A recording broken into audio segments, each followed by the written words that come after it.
So, you want a nice, well-formed undershirt for your Voyager uniform? You came to the right place. My name is Chris, and in this video, I'm going to be going over a basic, simple modification to an Amazon undershirt for your Voyager uniform. I made this one about 4 years ago.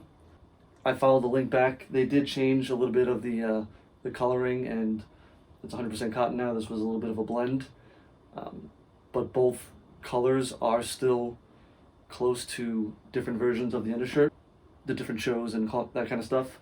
This is in a Novos jacket that I somehow received in 2020, probably the last thing they ever sent. I usually wear uniforms that I don't make anymore, which is why it's not a very common thing for me to wear. Last time I wore this probably like 4 years ago or so. But the undershirt is custom alteration. So this is the new shirt. This is how it came in. It comes with this really long turtleneck. It's folded over as well. So I'm going to be 1/4-inch zipper in the back to squeeze it around the neck, because with this uniform, if it's loose or baggy, it's just a bad look. Let's get started. So here you see the two different undershirts that I bought from the one vendor on Amazon. I did follow the same link. I bought this one approximately 4 years ago and ordered one of these. As you can see, the color is a different shade. It's the lavender. They only have a small and medium available right now. If you want to go to that link, it'll be in the description. So this one matches a version of the jumpsuit undershirt from Voyager, and this one does as well. The benefit of them having very different undershirt colors throughout the seasons and shows and movies. So this one does match. I'm going to overlay, I think it's a Geordie undershirt, and also the early seasons of DS9, where Cisco wears this color.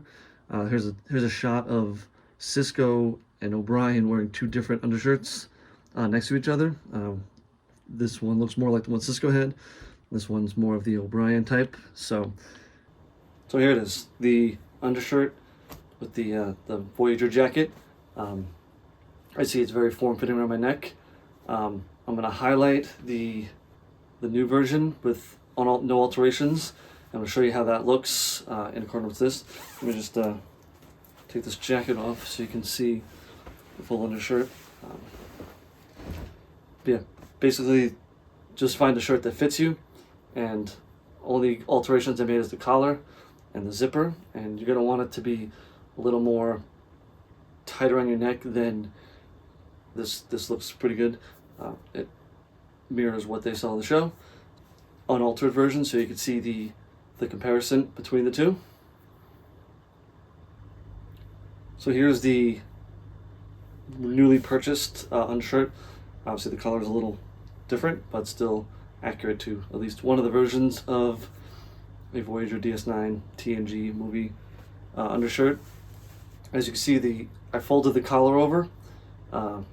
It does bulk out quite a bit, so you can see how it looks with that. I mean, I've seen people wear this in photos or even at conventions. I mean, like I said, it works well enough if you don't mind. Personally, I prefer to look a little more clean than this, but this is how it looks with the jacket. See, this is how long the collar goes. If you want, does this. We're going to be getting rid of a majority of this material. It only goes about 2 inches high, and it's going to be 2 layers thick. And so we're going to change that, and so let's get to it. So here we have the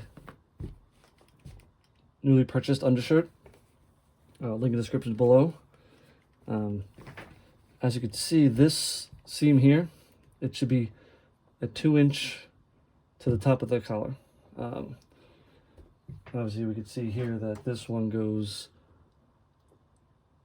6 inches up. But we're not going to cut it just like 4 inches off because it's already folded over. So I'm going to take this inside out.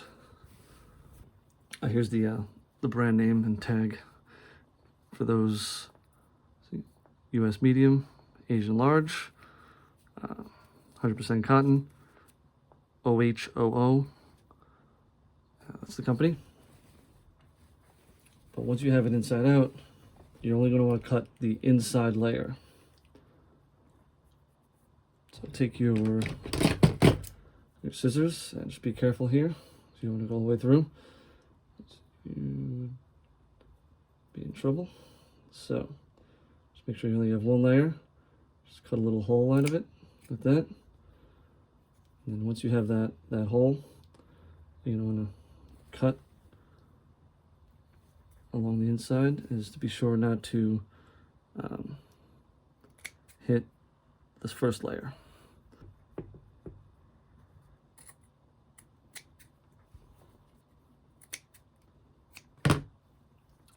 So cut the entire length of it. So you should be able to unwrap it. So now you see how much actual material you have. So this is almost a good foot long of a collar material. Since we're going to fold it back over, we only need 2 inches worth of a collar. So we're going to do 5 inches, and we're going to cut approximately 7 inches off. Just because you could either stitch it down in the already stitch in the ditch of that seam, or I use I'm not sure what it's called, but you iron adhesive. Works just fine. It's been on the other one for 4 years. So I'm gonna do that, move that out of the way.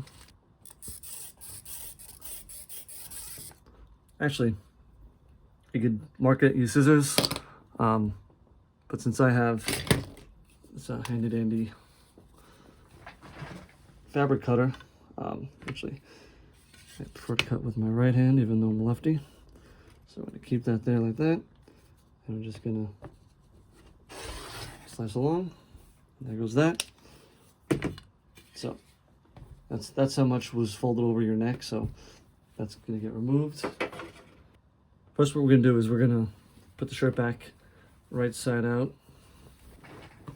I suppose if you really wanted to, you could just eliminate the bulk, fold it over like this with your 2 inches, and you could be done here. That's a step you could take. Eliminates the bulk, gives you the right length collar, and depending on your neck size, it may hug your neck a little more or less, depending.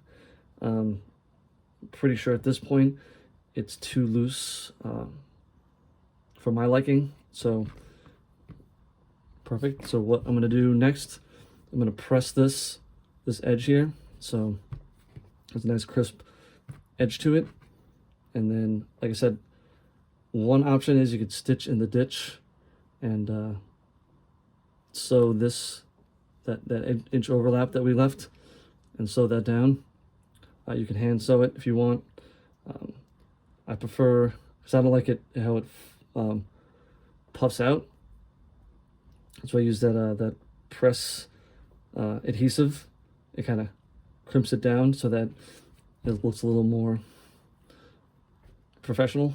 And then once that's done, I'm going to cut out whatever material I think I need to tighten the neck, and then add the 1/4 inch zipper here. And then that's pretty much the end process. So let me just go press that out, and then we'll go from there. So I've pressed out the edge of the collar. It's got a piece of parchment paper on one side and adhesive. So what you do is you use the iron, you press on the parchment side, and it adheres. And then once it cools down a bit, you peel the parchment off, fold over what you need to, and then you press the rest of it down, and it holds pretty well. This tape here. What I like to do, I'm going to do 2 strips of it, one here and then one down here, just to keep it from flipping up too much.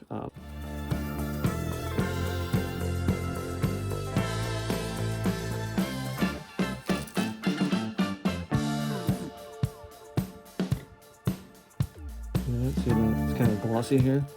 That's your adhesive.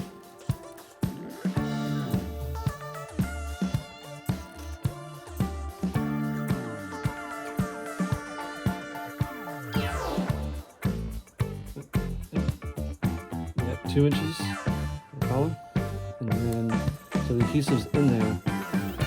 This one, when you can turn the steam on, it'll help it adhere better.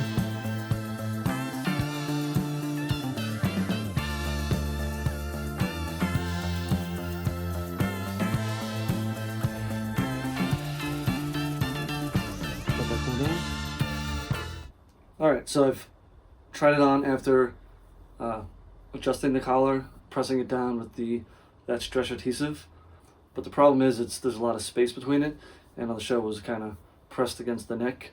Next, what I'm going to do is, since I'm putting it on, I'm going to be taking a clip, or you could use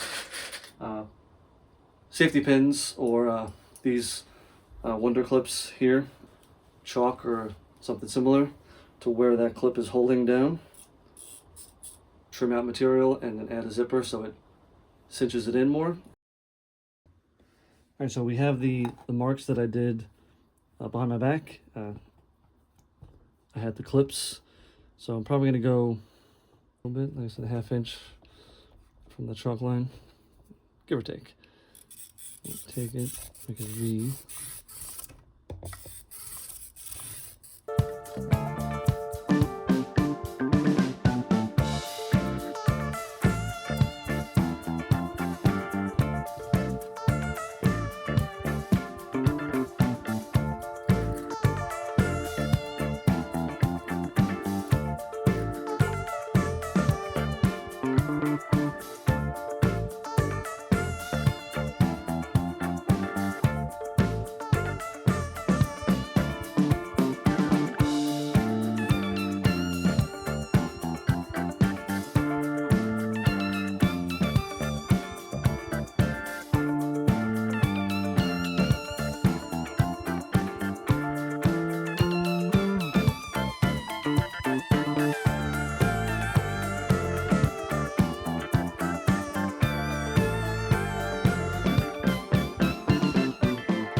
So today's a new day, and this probably was definitely a one-day kind of project.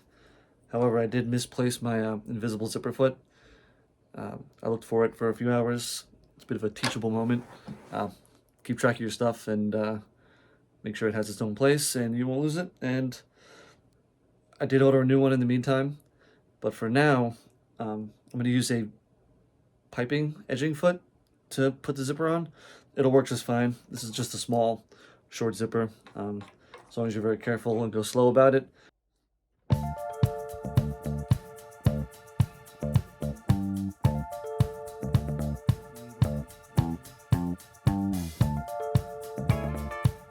So I installed the invisible zipper. It's pretty good.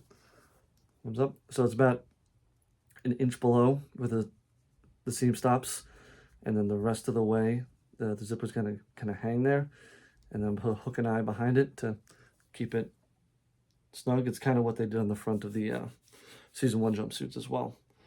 I finished all the hook and eye enclosures and final detailing here. It's gonna just look like a seam back there, and then at the top it's sticking out a little bit, and there's one hook and eye, and you're gonna just lock that in like that. So next up, I'm gonna try it on and get to see what it looks like. And so there we have it. Collar's complete. Everything looks great.